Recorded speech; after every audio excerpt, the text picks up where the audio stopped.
बातमी त्र्यंबकेश्वरमधून आहे। त्र्यंबकेश्वरमध्ये देणगी दर्शनाचा काळा बाजार उघडकीस आल्यानंतर आता गुन्हा दाखल करण्यात आलाय। काही दिवसांपूर्वी त्र्यंबकेश्वर ज्योतिर्लिंग मंदिरामध्ये व्हीआयपी दर्शनाच्या नावाखाली भाविकांची लूट होत होती। हा प्रकार एनडीटीव्ही मराठीने उजेडात आणला होता आणि आता देणगी दर्शनाच्या नावाखाली काळा बाजार सुरू असल्याची एक घटना पुन्हा एकदा समोर आली आहे। या प्रकरणी त्र्यंबकेश्वर पोलीस ठाण्यात थेट गुन्हा दाखल करण्यात आलाय।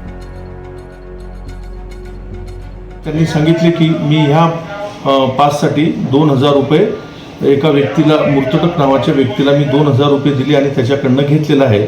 परंतु तो पास दुसऱ्या व्यक्तीच्या नावाने असल्याने तो स्कॅन होऊ शकला नाही।